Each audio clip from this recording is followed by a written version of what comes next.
Morning. You're working on Christian life coaching, and this is the last class, and we want to just take a look at the standards for coaching. Well, it's kind of wrapping up, so we want to just take a look. What are the standards? What are the standards for the coachings? Okay. Not only the Christian coachings, but we mainly focus on the Christian coaching, but this is the kind of rules, and we can see what the coaching is for and what are the standards for that. So we want to just keep that in our mind so we can do Christian coaching properly. The International Coach Federation, ICF, began in 1995. Well, there are lots of coaching organizations, so it's not limited to ICF, but it started in 1995. It's kind of early, right? And has established a list of coaching competencies and ethical standards for coaches. Well, we all are human. Right? We all are human beings, and we make mistakes and we make problems intentionally and unintentionally. And most people are thinking that they are making, when they make mistakes and problems, if they think that they did that, unintentionally, but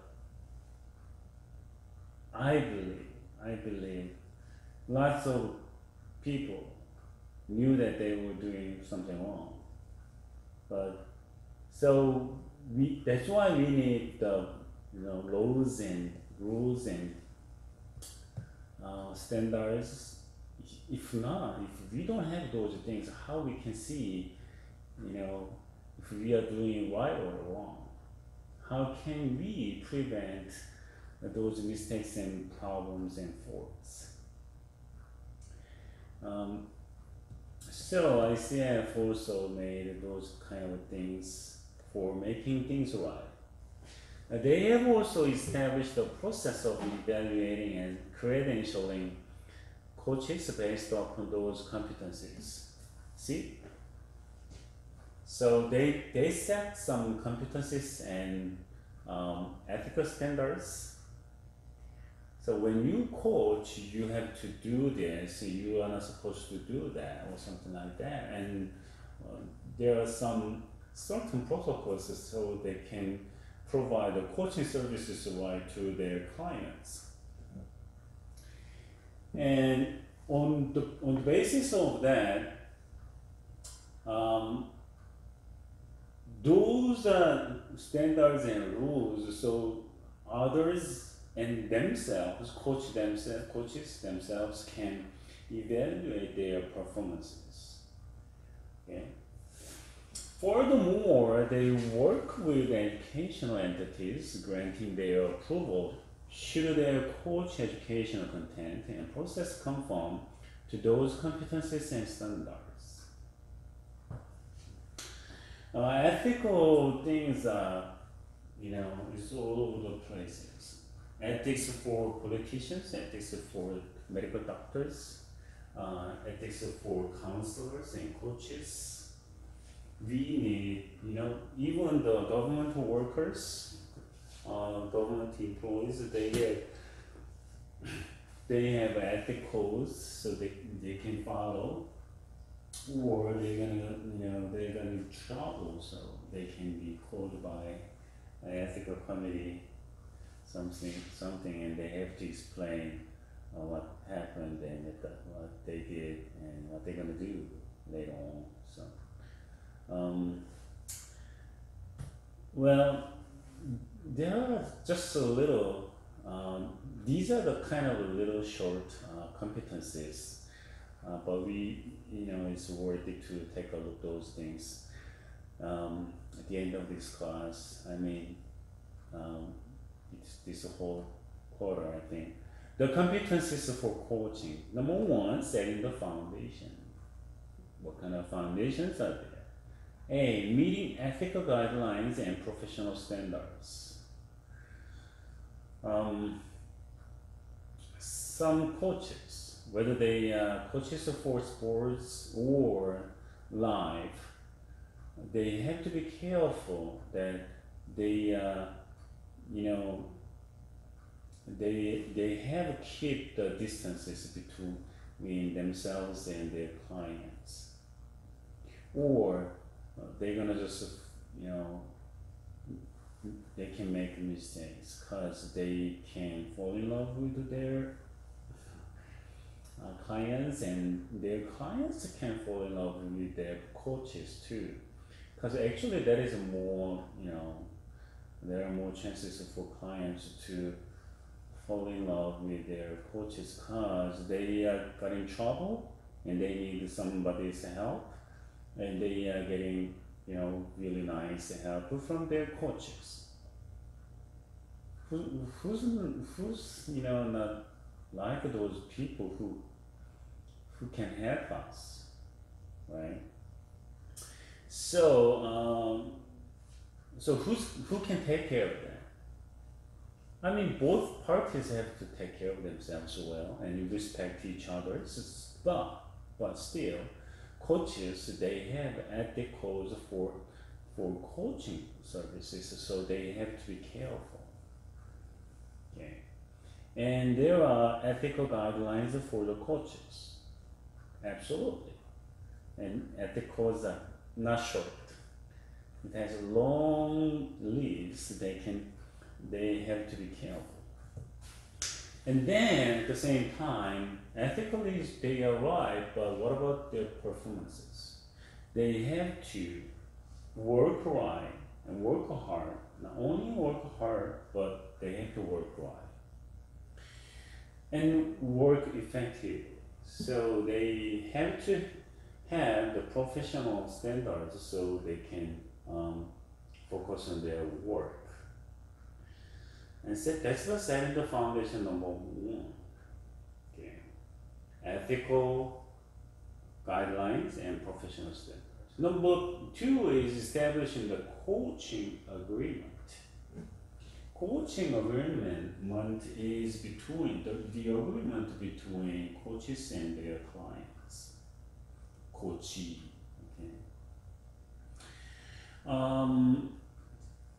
So they have to set a certain agreement, so the coaches have to respect their clients, and their clients have to, respect their coaches also.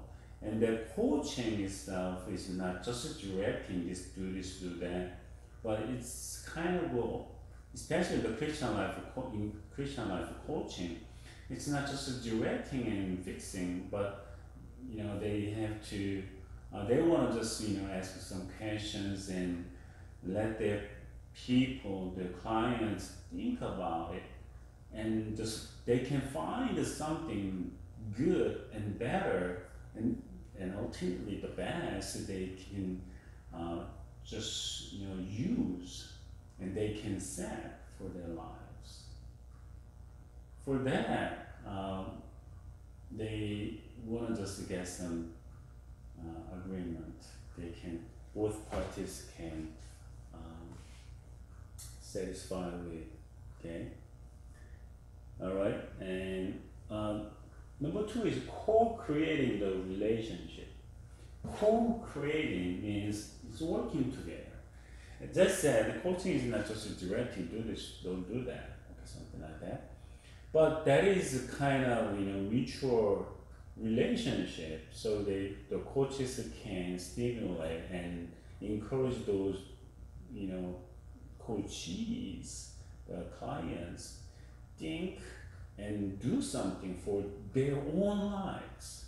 It's not for their coaches, but that's for their own lives, because they are paying, or some people don't pay for that, but they are investing their time and money for themselves.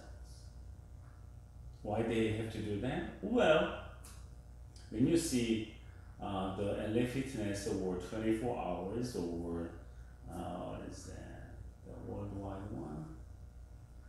Yeah.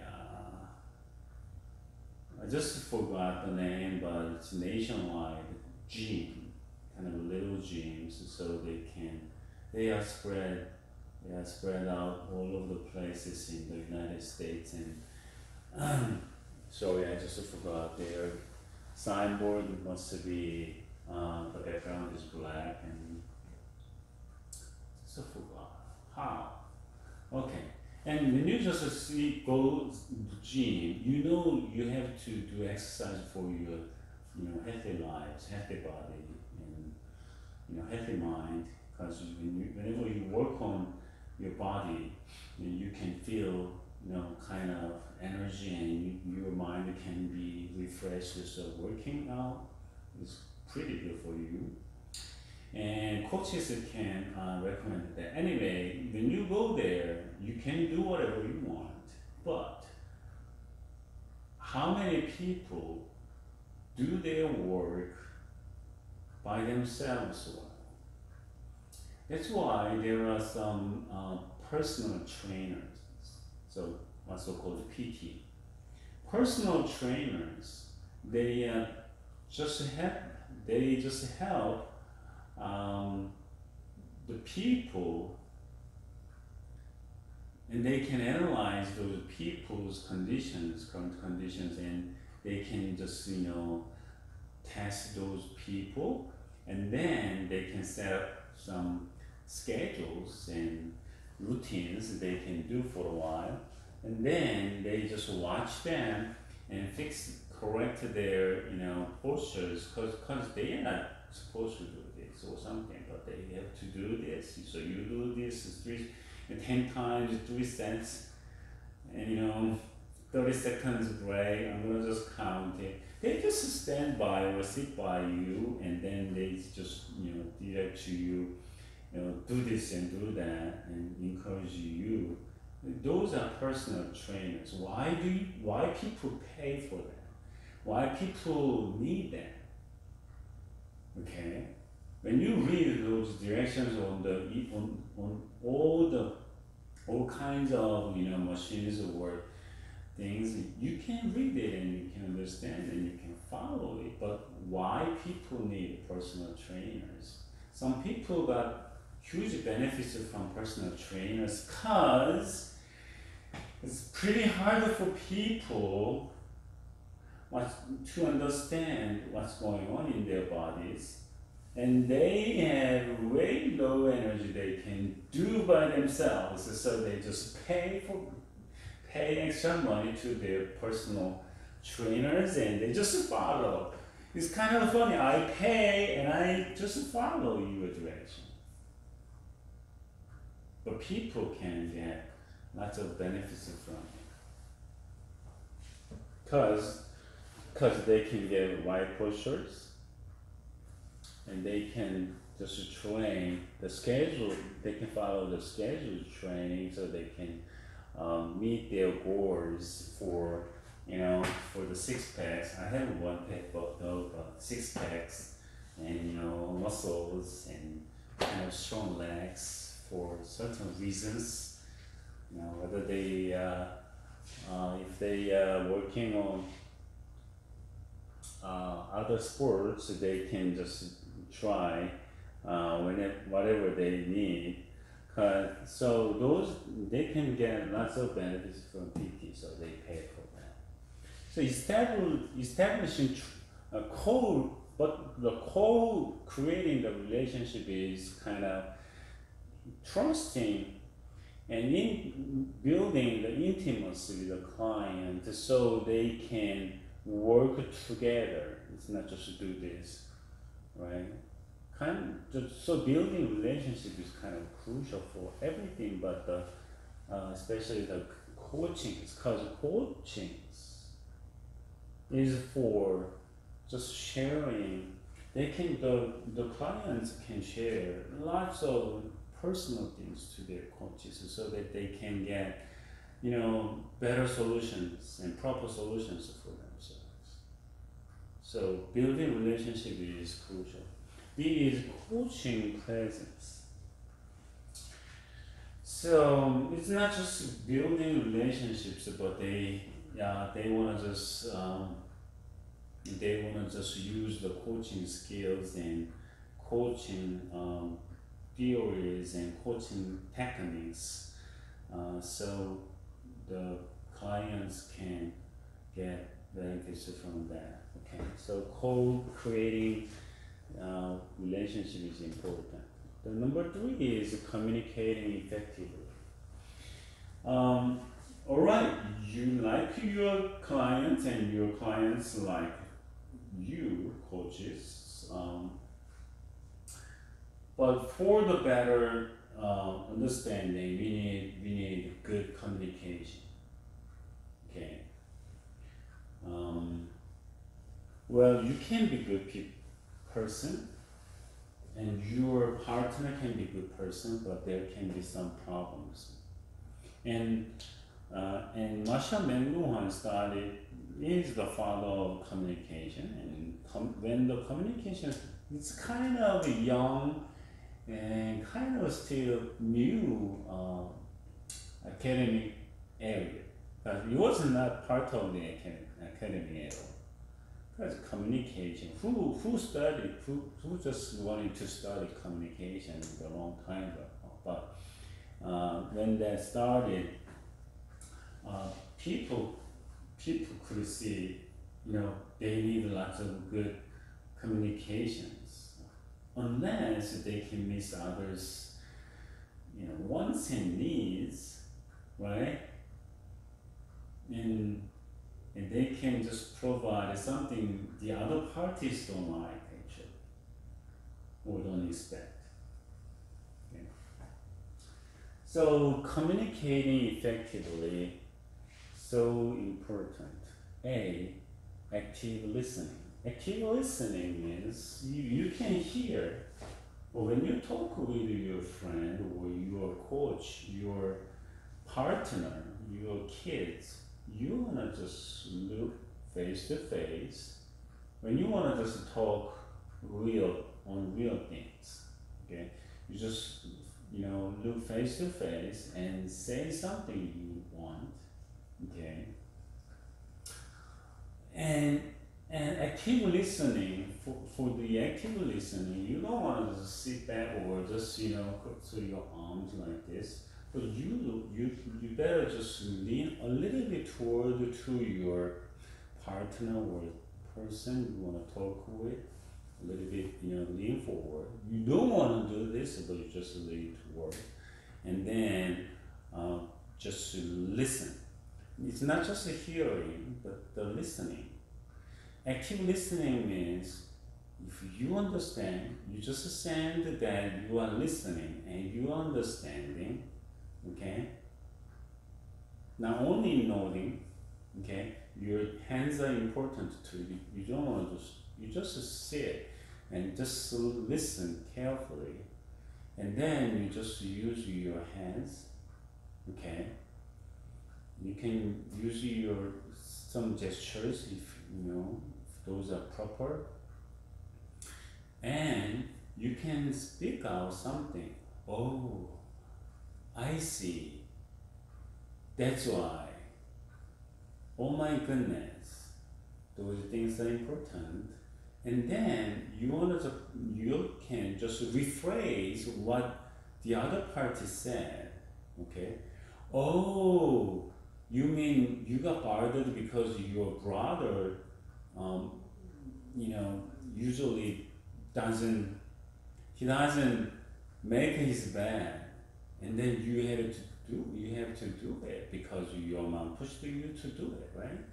Okay, that's what you wanna say. That's what you feel. Oh, that's why you got frustrated. Oh, that's why you were, afraid of. Definitely, you can feel that.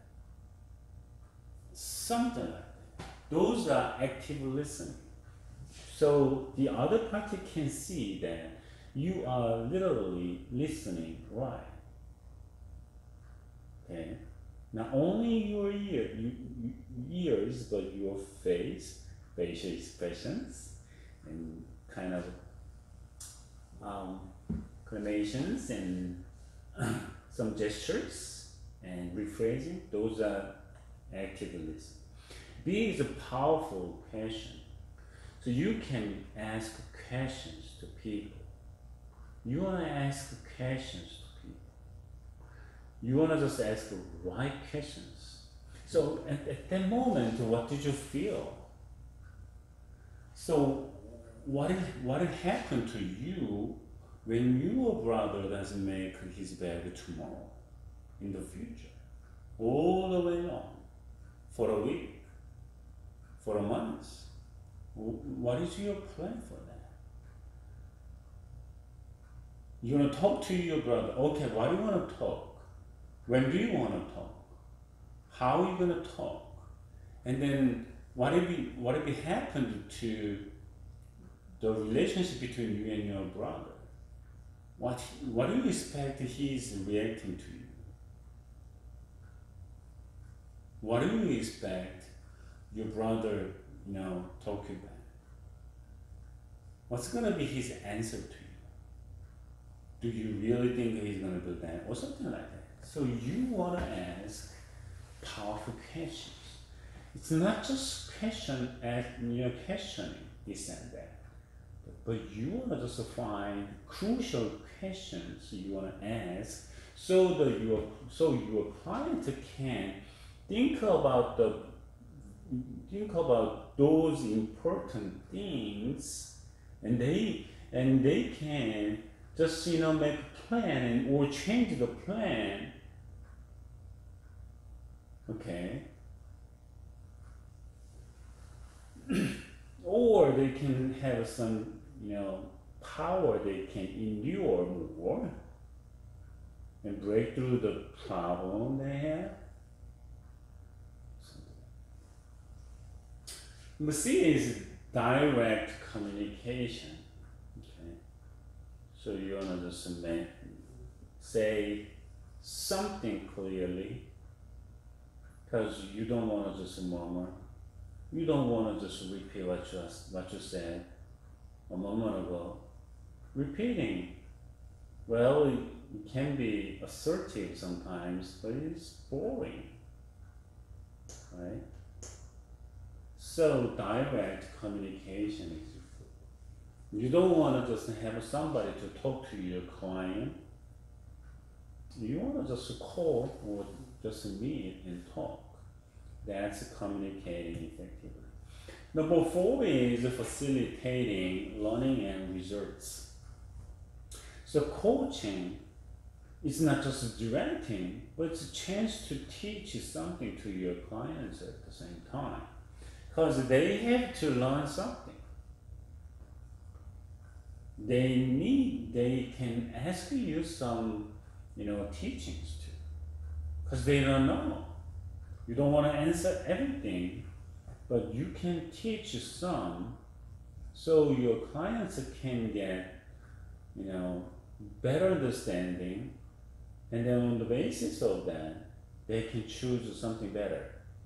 If you don't understand, you cannot, make a decision for it.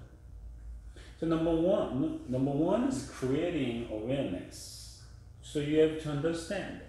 You have to aware of it. Okay, the situations, conditions, environments, your abilities, your resources, and other resources they can get, they cannot get. Okay, all those things, they have to understand those things. And B is designing actions. And so you have to plan to do something. What are you going to do? What you are supposed to do. Okay? Designing actions. C is planning and goal setting. Planning and goal setting. So you want to just make a plan, but you want to just set some goals you want to reach. Okay? Planning is for reaching the goals you set already. you want to just pass the exam for graduation. So what are you supposed to do? You need to get at least B plus for that. Okay, for example. Then how you can get B plus or more? How you can avoid B plus or lower? Then I think you can follow all the directions your professors want, but you can ask them, and they're gonna tell you. They're gonna tell you. Who's gonna give those grades to you? Your teachers and professors. So there is nothing wrong if you ask your professors how you can get more than B plus, higher than B plus, and avoid lower than B0. So planning and goal setting, so you know it, okay? So you just said, okay, I want to study 5 hours a day, okay? And planning, all right, if I just stay at home, I cannot concentrate and waste of time and do many other house chores, whether that is my duty or not, because I'm just looking at those things and I'm supposed to do it. But it's ruining your time, studying time. So you can decide to go library, no matter what. You can leave your home or dormitory at 9 a.m. to the library, and then you can just work on your work, study, right? That's the setting, planning, time, scheduling. D, managing progress and accountability. And how you can see you are doing right. Alright, this is the starting point, this is, finishing point. You just set all the goals, okay? You just planned everything, and you just run all the way to there for 3 months, for example. And you want to set some checkpoint. Can be, days, so you can check every week, or you can check every other week, and you can check every month, 1, 2, and this is the end.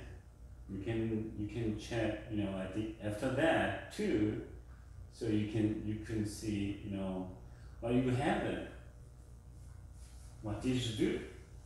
And you can set, another goal after that. If you don't finish this, you cannot make any plan after that. Then you can set a checkpoint, and you can just, review all things you did, and then you can make another plan after that. Okay? That's managing. And managing progress and accountability. So, okay, you decided to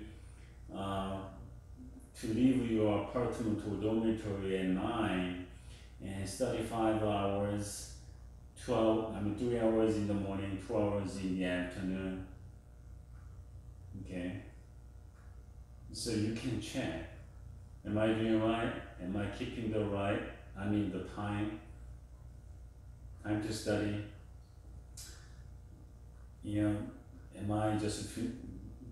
Am I finishing, like 100 pages a day? Am I finishing my reports? All the things you want to check. That's what's called management. You need to manage your progress, and you have to take responsibilities on it, because that's what you did. Alright, some comments for Christian coaching. Before that, I want to just, ask you some questions. Because we reviewed the, competencies for coaching. So setting the foundation is important, alright? And co-creating the relationship, communicating effectively, facilitating learning and results. So what do you think,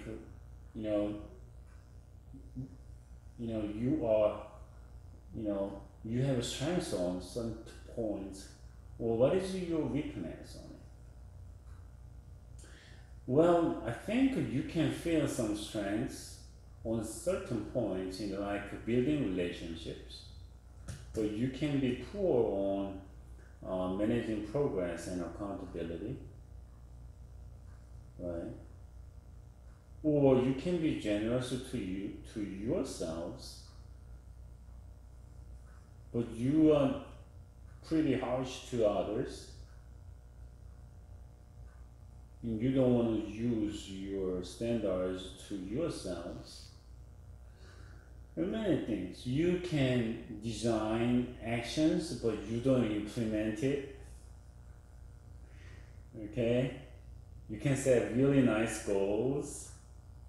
You can, just put all the colors on your calendars and your planners, but you don't look at it often, and you don't know what's going on. That can be your weakness. Some people set really nice goals and plans, but they don't practice it, and they don't review it because they don't have checkpoints. If you don't plan your checkpoints, you're not going to check. You're not going to check. So you want to just put everything on the plan. Okay? On the plan. So you can see, you can check, and you can take responsibilities on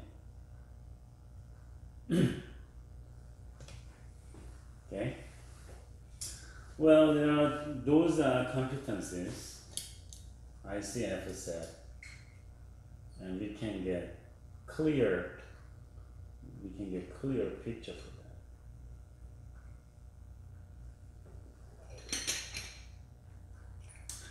Well, at last, I want to just take a look at some commandments for Christian coaching. The first one is coaching is not a replacement for catechesis or kerygma. So catechesis or kerygma means teaching. Okay. Coaching is not a replacement for teaching and learning. Coaching is different area. Okay, that's a different word. Coaching is a wonderful helping skill. Yes, it is powerfully used to assist people to think through what they know. Okay, I know and I got experience. I can teach you this. And you can get help from me, from my knowledge, from my experience. Great. Okay. Powerfully used to assist people to think through what they know and see where and why they do not do what they need to do, and then make plans and set goals for where they need to go.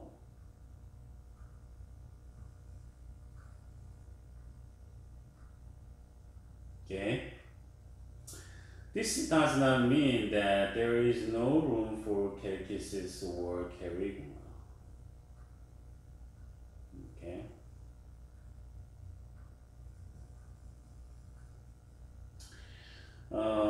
So you want to teach people, you better be a teacher. But if you want to just build good relationships and mutual relationships, so you can just support and help, and sometimes you teach, absolutely. And teaching can be part of coaching, but it's not just teaching. Okay, but you want to just support those people, encourage those people, and you want to just see the fruits from your clients, I think the coaching can be a good option for that. Alright, coaching is not for every situation, and is there not a cure-all, right? So coaching, if there is an emergency or time concerns, coaching is not advisable. You need right person to help you right now. But coaching takes some time. If you work with your coach and you just work with your clients for some time, and then you see something, kind of emergency you want to just fix, well, you can do it. But without any coaching relationships and histories and backgrounds and relationships, but you are in an emergency situation, then you need a helper right now, but you don't need any coach.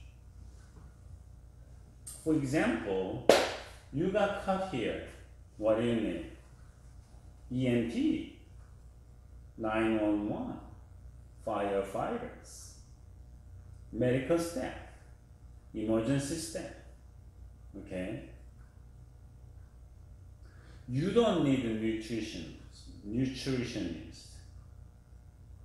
Well, you got cut, your blood is, you are dropping your blood along the floor. As a nutritionist, your blood seems like too thin because you didn't eat some something, some food, you did avoid something. You don't need a nutritionist at this point. You need emergency doctor or a nurse who can take care of your cut. If that is deep enough, you definitely need, doctor who can operate. It's not just stitching. Because what if your nerves got cut? What if your muscles got cut or something like that? And you need, doctor. You need the emergency doctor because you have to take care of it right now, or you're gonna lose lots of blood and you're gonna die. All right, same thing. If you wanna know, if you wanna just have a kind of a long-term plan for learning and getting benefits from your coaches, it takes time. But if you wanna just run in the emergency situation, coaching is not advisable. In these situations where are often unavoidable beforehand, the voice of authority needs to speak for the safety and well-being of others. Walk quickly and calmly to the exits. To avoid a fire needs to be said by one voice for all, to hear and take heed. And if the goal is personal development or maximizing the learning, then coaching is well advised. See, if the goal is personal development or maximizing the learning, then coaching is well advised. So you need a coach. If you have, important exam next week, you don't need a coach. You need a good teacher so you can learn and you can know right now, you can understand right now, and you can use it and you can solve problems. Practice, a few times, and you will have to take the exam next week. But the coaching is something a little bit, kind of long-term things you want to use. at the same time, coaches, you don't want to rush for it because you have to understand what's going on really, and you want to just set a plan to help people properly. So if you don't have any time to help people properly, you have to be careful. Okay. All right. Kind of. Okay. And then coaching through questions does not equate to being soft on scene or dispensing cheap grace. Do you understand this? Coaching through questions does not equate to being soft on scene or dispensing cheap grace. The implication that questions somehow relieve the person being coached from fixing their sin is a misconception about coaching.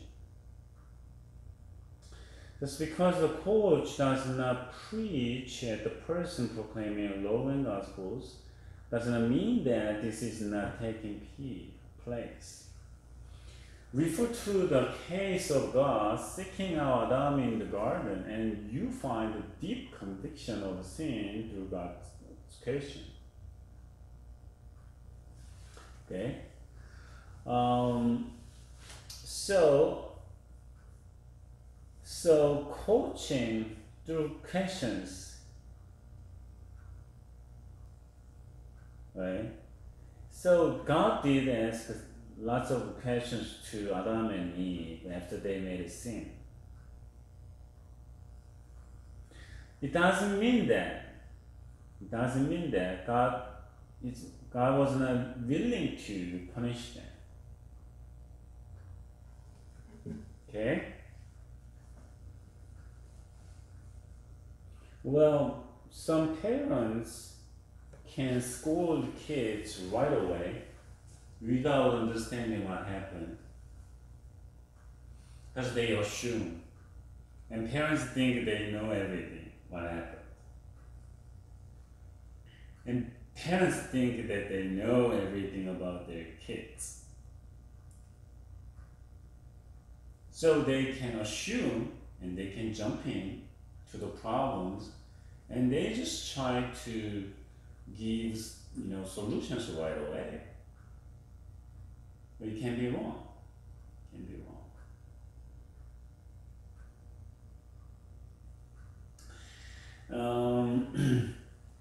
So we want to understand what's going on, right? And what happened.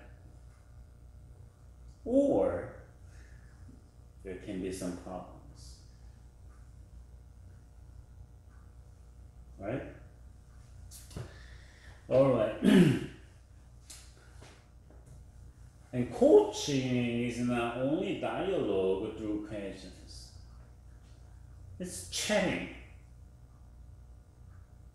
It's talking. It's just talking. It's just chatting without any goal for helping the other party. It's not coaching. You can have a cup of coffee with your friend, but you don't think that you got coaching service from your friend. Okay. Yes, the prevailing framework for the coaching dialogue is questions. However, it is much more than that. How are you doing? What's up? What did you feel? Oh, what is your plan? Do you think that those are coachings? Those are questions for coachings. Well, however, it is much more than that. There is listening, observing, acknowledging what they are saying, and doing, and therefore affirming that. Oh, now I can see. That's what you said. That's what you did, And I think your problem is this. Do you think there is a problem for you? Do you understand what you did? Why did you say that? Do you think that was proper enough for you and your parents? Okay. There are clarifying, reflecting, and sympathizing statements by the coach that are given, often bringing together what has been said over many appointments. So coaches, coaches are supposed to think and evaluate all the words and actions from and behaviors and attitudes from their clients. There are indeed times for direct messages which speak the truth in love, and the coach will at times be identifying actions. Coaching has been described as coactive proposition, where the person being coached is the primary partner in the collaboration. Therefore, coaching is not just asking questions, but involves other elements involved in a dialogue and the related skills. So there are differences, right? So it's not just asking questions. They have to ask powerful questions, and they need to choose the powerful questions in the situations they are facing. How they can have powerful questions. They, after they can understand their clients' thoughts, their clients' feelings, their clients' situations, their clients' conditions, physical, emotional, and spiritual. Okay? All right. So, it's not just asking questions, but something deeper and more than that. Okay? Lastly, coaching should be dismissed because it takes too long. People should just accept the truth as it is told to them and act upon it. That's what? Commandment. I mean, one would wish that things could be that simple. However, we know from our own experience and research that people often do not accept what others tells them and infrequently puts it into practice. And some weird people, they don't do whatever somebody said.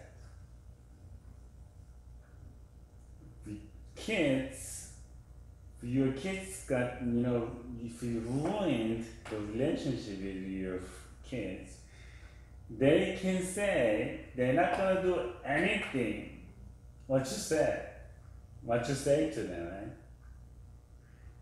You better choose the, right, good, healthy food, and they just choose candies and chocolates because they don't like you, right? And it takes a long time, actually. It's a long time. It's not just as simple. And we don't expect our clients gonna just listen to us and implement those things right away. People are difficult to handle. If this were not true, then doctors could count on simply telling the heart patient to change their diet and lifestyle. Oh, you eat fish. You don't eat, red meats. That's it. You'll be okay. They follow it and they're okay. Yeah.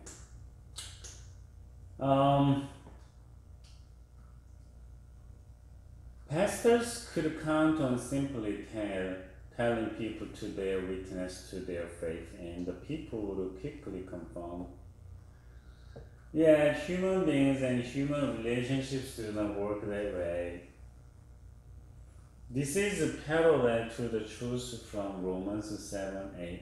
Seizing the opportunity afforded by the commandments, producing the every kind of covetous desire. In other words, our sinful nature resists admitting sin, and often that resistance turns to rebelliousness in doing what is forbidden. Or even more plainly, when we are told what to do, we are like the young child who rebels and says, no.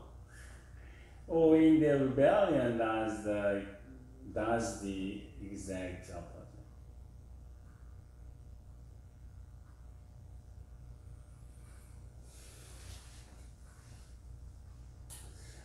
Well, so we have to think those things carefully, okay?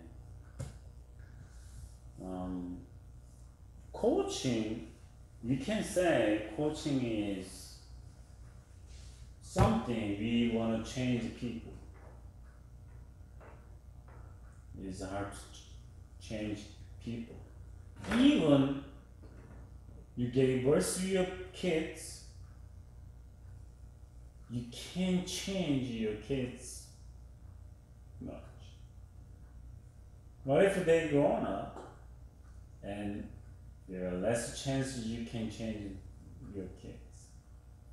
And they're gonna claim that they are adults and they are not kids anymore, and they're gonna just do whatever they want. Even though we teach them, they got in trouble if they keep doing that. They will not gonna listen to us. Only some people can listen to you. So in the past, in Korea, some people, I have my kid and you have your kid and we are friends, and I send my kid to you and you just teach my kid. Because at the time, there were no schools actually. The schools were kind of little. So people used to send their kids to their friends they can trust, and they can, get some teachings. So your kids don't listen to you much, but they listen to their teachers at school.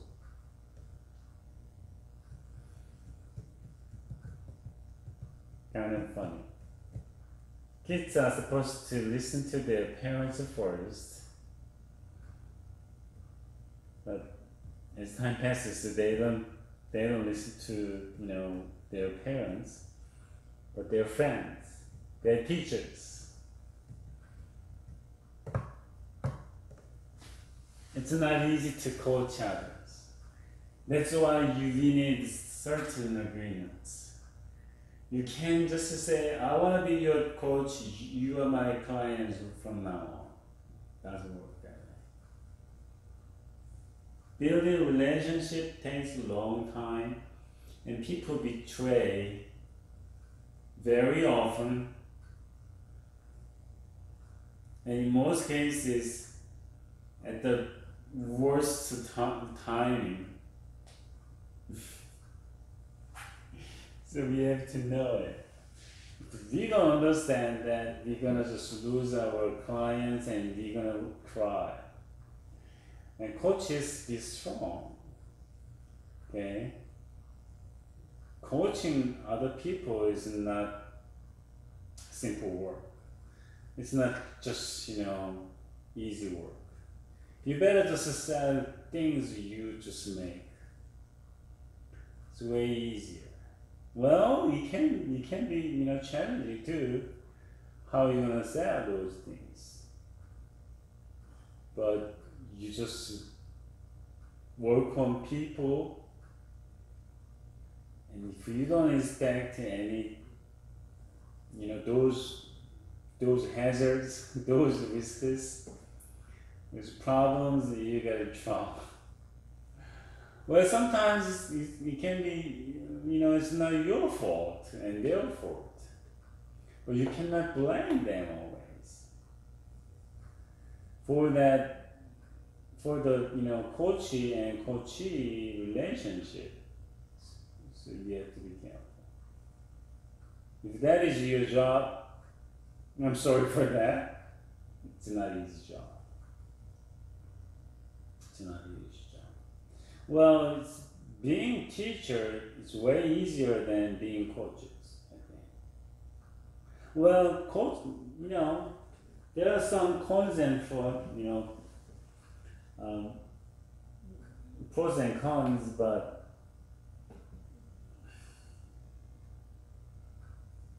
I think the easiest way must be your clients pay you for your help, and you just do your best, and that's it.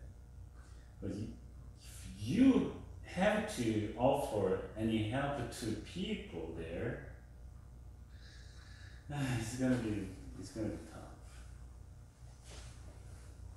But coaching, especially in the Christian life coaching, lots of people need that. And we have few coaches for the great work. I'm not talking about the pastor. Well, pastors can adapt, Christian life coaching skills to their ministries, but that's not exactly the same. It's their, option. But the Christian life coaching is essential for people who need those things. And people need to think what's going on, what really happened. And people have to think what they're gonna do. Okay?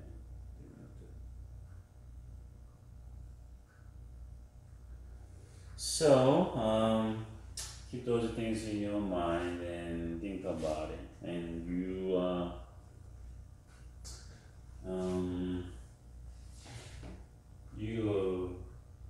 want to use Christian life coaching mind and skills so you can help lots of people, and you will be pleased to see those people are changing and getting help, and they get better, and you will be pleased to see those people. And that's what we can, the rewards we can get from coaching. As I said, it's hard to change people. It's rare people changing. So when you experience that by your and coaching skills, they be blessing. And it will be a huge blessing to those people who got help from coaches like you. Okay?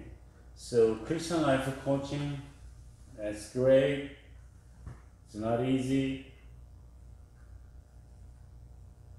but the reward is great because it is not easy. Okay, so that's all I can say. So thank you for taking this class, and I hope that you got lots of knowledges and wisdoms and some skills for Christian life coaching. We will work together for the kingdom of God, and that will be great. Right? Thank you for this. Thank you for taking this class again. Right? Right?